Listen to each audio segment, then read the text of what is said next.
नमस्कार, न्यूज 18 मध्य प्रदेश छत्तीसगढ़ देख रहे हैं आप। आज राखी का त्योहार है और देश और प्रदेश में धूमधाम से राखी का त्योहार मनाया जा रहा है।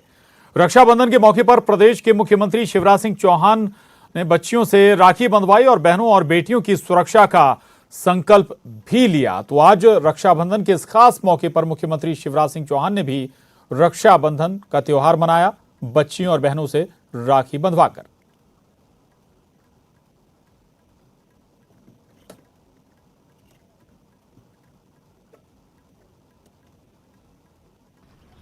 मैं आज ये भी अपील करता हूं अपनी बहनों से, राखी बांधने वो जा रही हैं,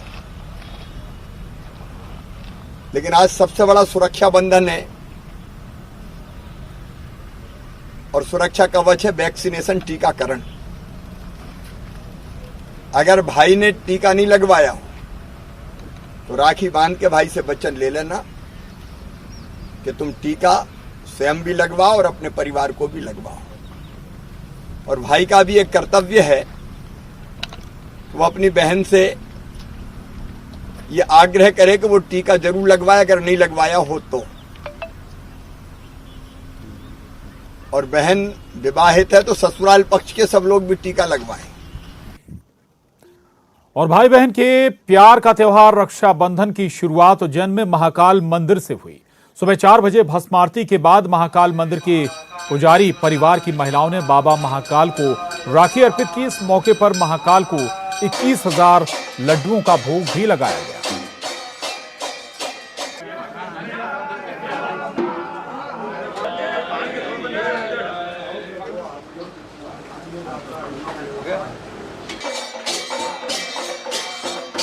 आज प्रातःकाल ब्रह्म मुहूर्त रक्षाबंधन महापर्व काल मनाया गया है। भस्म आरती में परंपरा अनुसार पहली राखी भगवान महाकाल को पुजारी परिवार की ओर से चढ़ाई गई है। तत्पश्चात भगवान महाकाल की आरती की गई है। आज सुबह प्रातःकाल भगवान को महापंचामृत पूजन किया गया। उसके बाद भगवान को भांग का श्रृंगार किया गया। उसके बाद भगवान को भस्म चली गई, भस्म से स्नान किया गया। उसके बाद भगवान को राखी दोनों चढ़ाई गई। राखी कई शहरों से आई है, दिल्ली से आई है, इंदौर से आई है, उज्जैन से भी आई है। घर परिवार ने, पुजारी परिवार ने भी बाबा को राखी बना के हाथों से बनाकर भगवान महाकाल को अर्पण करी है। उधर मंदसौर में भगवान पशुपतिनाथ महादेव को 11 फीट लंबी राखी बांधी गई। परंपरा अनुसार हर साल भगवान पशुपतिनाथ महादेव को राखी बांधी जाती है और इस बार भी आकर्षक सुंदर राखी भगवान पशुपतिनाथ को बांधी गई और सबकी रक्षा की ईश्वर से कामना की गई।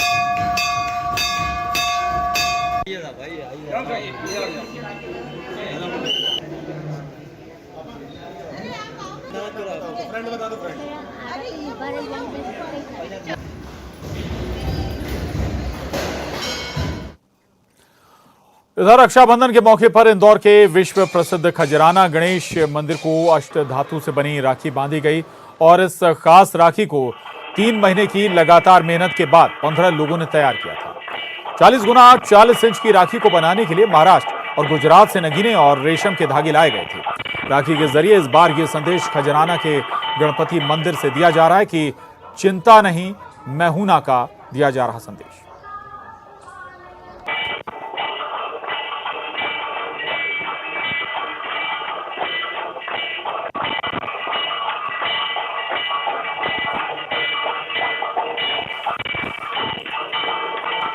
और एक ऐसा गांव जहां अनेकों बहनें रक्षाबंधन के दिन अपने भाई की कलाई पर राखी नहीं बांध पाती। ऐसा इसलिए क्योंकि भाई सरहद पर तैनात हैं और देश की रक्षा का फर्ज छोड़ रक्षाबंधन के लिए नहीं आ सकते। जी हां, ये गांव है देवास जिले का भोरासा और संवरसी। देखिए रक्षाबंधन के मौके पर यह खास रिपोर्ट।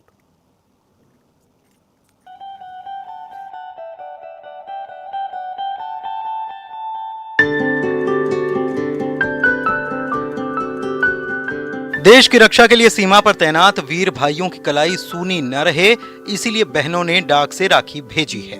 राखी वाले दिन सरहद पर तैनात भाई से फोन पर या वीडियो कॉल से बात होगी। बस इसी एक आस ने आंसुओं को रोक रखा है। देवास के भौरासा और सवरसी गांव के लिए ये बात केवल इस साल की नहीं, अपने सैनिक भाइयों की कलाई में राखी बांधना बहनों को नसीब नहीं होता।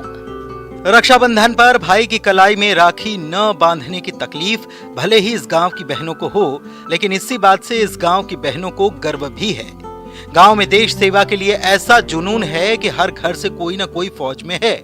इस गांव को लोग सैनिक गांव के नाम से भी पुकारते हैं। इस गांव के फौजी लद्दाख, कश्मीर, असम समेत देश के कई हिस्सों में सीमाओं की पहरेदारी कर रहे हैं।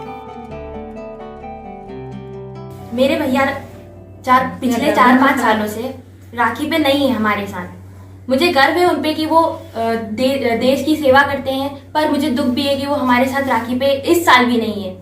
तो मैं ये राखी मेरे भाई को पोस्ट करना चाहती हूँ और इस साल भी मैं उन्हें पोस्ट करूंगी ये राखी। मैंने पिछले 9 साल में उसको सिर्फ एक बार ही रक्षाबंधन पे राखी बांधी है। और जैसे बुरा भी लगता है कि वो राखी पे आ नहीं पाता, और एक तरह से सोचते हैं कि अच्छा है मेरा भाई देश की सेवा कर रहा है। मेरा भाई 6 साल से सेना में है। उनको रक्षाबंधन पर आए को बहुत टाइम हो गया है। 6 साल से बस शायद 1 ही साल आ पाए थे वो, उसमें बहुत मुश्किल से आ पाए थे वो। उसके बाद से उनका आना कभी हुआ नहीं यहाँ पे। हम हर साल भेजते हैं उनको पोस्ट ऑफिस द्वारा राखी, बट टाइम पे उनके पास राखी भी नहीं पहुँच पाती है। तो हम बस यही कि वो इस बार रक्षाबंधन पर आ पाए, हम नहीं बोलते। वो जम्मू में है। अब चूंकि रक्षाबंधन आने वाला है, राखी पास में, और आप राखी पे इंतजार कर रहे हैं या उन्हें आप राखी भेज चुके हैं? राखी भेज चुके हैं। कितने सालों से सेना में वो? 14 साल। क्या नाम है उनका? अमर सिंह राजपूत। गांव में करीब 600 परिवार हैं, जिनमें से 250 परिवार ऐसे जिनका कोई न कोई सदस्य सेना में है। गांव के युवा भी सेना में जाने की तैयारी कर रहे हैं। 200 से 250 तक है, और आज अभी भी 200 तो यहाँ पे है सेना में भर्ती है। वो उनकी अपनी पूरी देते हैं, और गांव में भी आने जाने के लिए बोलते हैं कि अच्छा तुम सेना में जाओ, अच्छा है काम वहाँ पे, अच्छा होता है, आप भर्ती के दौड़ के लिए सब करते हैं। कितना परिवार होंगे यहाँ पर? यहाँ कम से कम 500 से 600 परिवार। कई बहनों ने सालों से अपने भाई की कलाई पर राखी नहीं बांधी। इस दुख में भी एक गर्व है, इस बात का गर्व कि उनका वीर भाई भारत मां की रक्षा में जुटा है। इस वक्त हम भौरासा गांव में देवास के मौजूद है, जहां पर हम एक सैनिक परिवार के साथ मौजूद हैं। रक्षाबंधन आने वाले त्यौहार में जब हम बात करते हैं कि रक्षाबंधन का एक त्यौहार जो होता है वो बहनों और भाइयों के पवित्र त्यौहार होता है। इसमें एक सैनिक की बहन से हम पूछते हैं कि वह किस तरीके से अपने भाई को राखी का त्यौहार मनाने के लिए बोलती है और करती है। आप बताएं, आपका भाई जो है सेना में है, कब से सेना में है और किस तरीके से वो देश की सेवा कर रहा है? मेरा भाई 6 साल से सेना में है। वो 6 साल से सेना में होकर सिर्फ 1 ही साल राखी पर आ पाए हैं। यहाँ पर आना उनके लिए बहुत मुश्किल है। उनको यहाँ पर आने के लिए छुट्टी बहुत कम मिल पाती है रक्षाबंधन के खास अवसर पर। उनको रक्षाबंधन पर भी वही देश की सेवा में लगे रहते हैं वो वहाँ पर। हम उनको रक्षाबंधन पर बहुत ज़्यादा मिस करते हैं, वो भी कुछ बहुत ज़्यादा मिस करते हैं हमको रक्षाबंधन पर। और बस हम यही बोलते हैं कि सिर्फ रक्षाबंधन पर अगर बहनों के लिए हो सके तो आप रक्षाबंधन पर आ जाइए। न्यूज़ 18 की टीम यहाँ पर जब पहुँची तो इन्होंने बताया कि किस तरीके से एक भाई और बहन के लिए त्यौहार कितना पवित्र है। और रेशम के डोर से बंधा भाई बहन का पर्व रक्षाबंधन। देश की रक्षा के लिए तैनात सेना के जवानों को सरहद पर पहुंचकर पिछले 21 साल से बैतूल की ये बहनें राखी बांधने जा रही हैं। ये रिपोर्ट देखिए।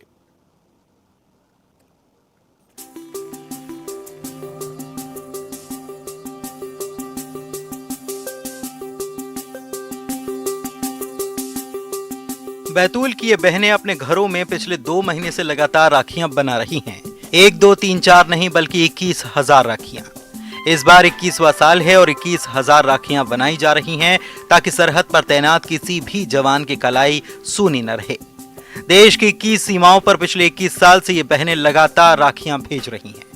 साल 2020 में कोरोना संक्रमण के चलते ये बहनें सीमा पर राखी बांधने नहीं जा पाई थीं, लेकिन उन्होंने हर सीमा पर हजारों राखियां पोस्ट के जरिए भेजी थीं। टारगेट रखा हुआ है 21,000 राखी हमको भेजनी है। 21वां साल है ये, तो इसलिए हम चाह रहे हैं कि 21,000 राखियां हम भिजवाएं। और जैसा पिछले बार भी हम जा नहीं पाए थे सरहद पे, हमने पिछले साल भी राखियां भिजवाई थी 20,000। और जब लोगों को मालूम रहता है कि पहले से कि राखियां भिजवाते हैं, तो करीब 1 महीने पहले से लोगों के मैसेज और फ़ोन आना चालू हो जाते हैं कि हम राखियां भिजवा देते हैं आपको, हम कहाँ पहुँचाएँ, आपका प्रोग्राम कब है, हमें कब पहुँचानी है राखियाँ। वो चाहे कुंभी समाज के लोग हों, चाहे रजक समाज के लोग हों, चाहे ये जो छोटे छोटे इंस्टीट्यूट, बड़े इंस्टीट्यूट, सभी लोग सपोर्ट करते हैं इसमें राखियाँ भिजवाने के लिए। तो करीब 1.5 महीने पहले से हमारी तैयारियाँ चालू हो जाती हैं। जून आते आते, जून शुरू होते होते हमारी तैयारियाँ बिल्कुल शुरू हो जाती कि बस अब राखी की। पिछले 21 साल से लगातार देश की सीमाओं पर तैनात जवानों को दुर्गम इलाकों में जाकर राखी बांध रही ये खास बहनें राष्ट्र रक्षा समिति बैतूल की हैं। इस बार इन बहनों का 17 सदस्यीय दल भारत चीन सीमा पर 18,000 फीट की ऊंचाई पर लद्दाख में रक्षाबंधन का पर्व मनाएगा और अपने फौजी भाइयों को ये राखी बांधेंगी। बैतूल सांस्कृतिक सेवा समिति का राष्ट्रीय रक्षा मिशन का दल इस बार 17 सदस्यीय है, जो लेह लद्दाख में भारत चाइना बॉर्डर पर रक्षाबंधन का सेलिब्रेशन करेगा। यहाँ जीरो लाइन पर तैनात सैनिकों के साथ हम रक्षाबंधन का पर्व मनाने वाले हैं। इसके पहले कहाँ मनाए? इसके पहले हम लोग श्रीगंगानगर, जैसलमेर, बीकानेर, पंजाब में बाघा, हुसैनीवाला, डेरा बाबा नानक, त्रिपुरा, अगरतला, गोकुल नगर, सांभा, फिरोजपुर, फरीदकोट, ऐसी लगभग 22 सरहदों पर हम पहुंच चुके हैं। इसके पहले 21 सरहदों पर पहुंचे हैं और रक्षाबंधन सेलिब्रेट किया है। सैनिकों के लिए भेजी गई हर राखी के साथ इन बहनों का अटूट प्रेम और भावनाएं जुड़ी होती हैं। इनमें कई बहनें ऐसी भी हैं जिनके भाई नहीं हैं या किसी कारणवश वो अब इस दुनिया में नहीं, और ये बहनें अब जवानों को खुद राखियां बनाकर भेजती हैं। मेरा एक ही भाई था और भाई 5 साल पहले अचानक उसकी डेथ हो गई। तो उसकी डेथ होने के बाद रक्षाबंधन पे, मुझे पहले रक्षाबंधन पे तो बहुत लगा कि आज मैं राखी किसी को बांध नहीं पाऊँगी, पर जब मुझे पता चला कि राष्ट्रीय रक्षा मिशन से गौरी दीदी के द्वारा कई भाइयों को 20,000 भाइयों को राखी बांधने का वो चलता है क्रम, तो मेरा बहुत दिल से इच्छा थी कि नहीं, मैं उनके साथ जुड़ूँ और ये कार्य करती रहूँ निरंतर। तो इसके लिए मैं बहुत मतलब आभारी हूँ गौरी दीदी की कि मुझे ये मौका मिल रहा है। आज मैं उनके राशि 21,000 राखियाँ उन भाइयों तक पहुँचा रही हूँ जो भाइयों तक पहुँचा रही हूँ जो अपने देश के लिए रक्षा करते हैं। आज वो हम रक्षा सूत्र उनके हाथों पे बांध रहे हैं। सैनिक भाइयों और उनकी बहनों का ये प्रेम एक तरफा नहीं, सीमा पर तैनात इनके सैनिक भाई भी राखियों के पहुंचने का बेसब्री से इंतजार करते हैं। राखियां मिलते ही ये जवान इसकी खुशी अपनी इन बहनों से साझा भी करते हैं। जब सैनिक भाइयों को हम लोगों के हाथों के द्वारा बनाई वाली राखी जब उनको मिलती है, जो अपनी कलाई पर सजाते हैं, तो लोग बहुत खुश होते हैं और हम बहनों को फ़ोन करके बहुत बहुत धन्यवाद देते हैं कि हम लोगों को घर की राखियाँ अपने बहनों के हाथों द्वारा बनाई वाली हमारे कलाइयों पर बांधी गई है। वाकई ये बहनें और इनका जज्बा बेमिसाल है। जब तक ऐसी बहनें हैं तब तक देश को महफूज रखने वाले सैनिकों का भी हौसला कभी कम नहीं होगा। दुआओं से भरी इन बहनों की राखियां दुश्मन के सामने एक रक्षा कवच का काम करती रहेंगी। बैतूल से ऋषि कुमार नायडू के साथ ब्यूरो रिपोर्ट, न्यूज़ 18। आगे बढ़ेंगे। मध्य प्रदेश में इंदौर एक ऐसा शहर है जिस पर कोविड-19 का सबसे ज्यादा असर पड़ा, खासतौर पर दूसरी लहर के दौरान। यह जिला 3 दूसरे राज्यों के बेहद ही करीब बसा है और क्षेत्रीय व्यवस्था का केंद्र भी है, जो बड़ी तादाद में व्यापारियों को लुभाता रहा है। यहां कोरोना का प्रभाव और भी घातक हो सकता था, लेकिन खुशकिस्मती से इस शहर ने खुद को संभाल लिया। नेटवर्क 18 और फेडरल बैंक की मुहिम संजीवनी आशॉट ऑफ लाइफ ने इसका जायजा लिया कि आखिर ये कैसे मुमकिन हो पाया। ये रिपोर्ट देखिए।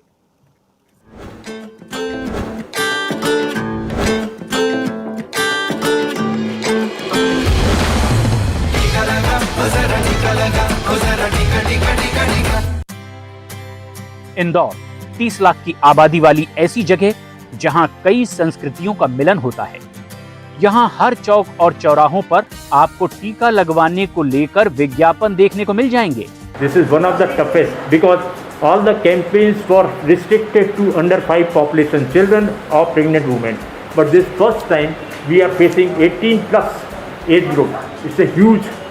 We have to cover 5.41 crores of vaccination in the state. So it's a big challenge. Madhya Pradesh के व्यावसायिक केंद्र होने के नाते इंदौर में कोरोना संक्रमण के मामले भी बड़ी तादाद में देखे गए थे। Actually, initially the highest epidemic cases were there in the state in Indore. But that actually हमें चुनौती को अवसर मानना चाहिए. That was a call from Prime Minister and we did it. What we did it was we replanned our program. We started outbreak response immunization. Means near the case, new case, we used to vaccinate 500 households. And in the rural area, we used to vaccinate 5 kilometer area households. So that helped in curtailing the infection. देश के दूसरे शहरों से हटकर इंदौर की सार्वजनिक जगहें बिल्कुल साफ रहती हैं। केंद्र सरकार के स्वच्छ भारत अभियान के तहत इंदौर देश के सबसे स्वच्छ शहर का खिताब लगातार 4 बार अपने नाम कर चुका है। इसी वजह से यहाँ सार्वजनिक स्वास्थ्य में भी बड़ा अंतर देखने को मिलता है। Wherever there has been a lot of dirt, a lot of unhygienic conditions and not so clean conditions, there the spread of infection has always been faster. Cleanliness does have a role to play in the reduction of the incidence of diseases.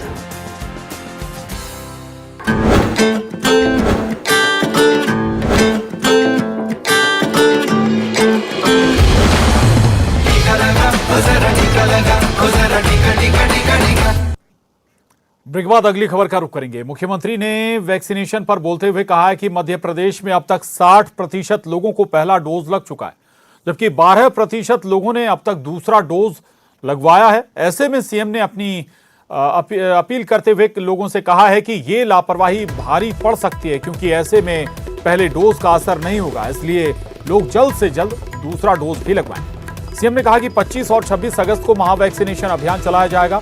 उन्होंने सभी राजनीतिक दलों से, धार्मिक गुरुओं से appeal करते हुए कहा है कि इस विशेष अभियान में सभी योगदान दें। सबसे अपील करता हूं, कोविड के संक्रमण को रोकने के अनुकूल अपना व्यवहार जरूर रखें, लेकिन कोविड से सुरक्षा चक्र अगर कोई है तो वो है टीकाकरण, वैक्सीनेशन। मुझे एक तरफ ये बताते हुए खुशी है कि प्रथम डोज लगभग 60% लोगों को हम लगा चुके हैं मध्य प्रदेश में, लेकिन 40% अभी बाकी है। सबका वैक्सीनेशन होना है, और इसलिए जिन्हें पहला डोज नहीं लगवाया उनसे मेरी प्रार्थना है, कृपया करके वो प्रथम डोज जरूर लगवा लें। लेकिन एक और चिंता का विषय है मेरे लिए, पहला डोज तो लगा 60% लोगों को, लेकिन दूसरा लगा केवल 12% लोगों को। यह याद रखना, वैक्सीन पूरी तरह से तभी प्रभावी होती है जब पहले के बाद निश्चित समय में दूसरा टीका लग जाए। और एमपी में निजी स्कूलों की मनमानी अब नहीं चलेगी, पाई पाई का हिसाब भी देना होगा। यह आदेश सुप्रीम कोर्ट ने हाई कोर्ट के स्कूलों को सिर्फ ट्यूशन फीस लिए जाने के पहले के आदेश को लेकर दिया है, जिसके मुताबिक 2 सप्ताह में डेटा ऑनलाइन करना होगा। पेरेंट्स की शिकायत 28 दिन में हल करना जरूरी होगा। स्कूल संचालकों को बताना होगा कि कोरोना काल के दौरान पहली से लेकर 12वीं तक के छात्रों से कितनी और किस मद से फीस ले रहे हैं। इसकी पूरी जानकारी मध्य प्रदेश स्कूल शिक्षा विभाग को देनी होगी।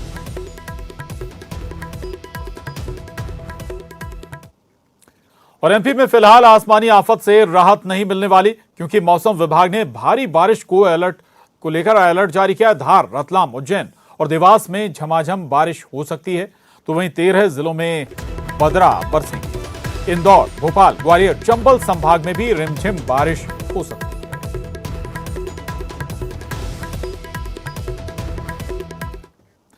खबर पन्ना से। पन्ना के अजयगढ़ थाना इलाके के सिंहपुर घाटी में कल कच्चे तेल से भरा टैंकर पलट गया। टैंकर के पलटते ही मौके पर टैंकर से तेल का रिसाव होने लगा। गांव वालों को जैसे ये खबर मिली कि तेल के टैंकर से तेल का रिसाव हो रहा है, वो तेल को लूटने के लिए मौके पर पहुंच गए और जिसे जो बर्तन और डब्बा मिला वो उसमें भरकर तेल अपने साथ ले गया। हालांकि ज्यादातर लोगों को ये पता नहीं है कि कच्चे तेल का इस्तेमाल स्वास्थ्य के लिए काफी हानिकारक होता है, लिहाजा ये कच्चा तेल स्वास्थ्य के नजरिए से बेहद नुकसानदायक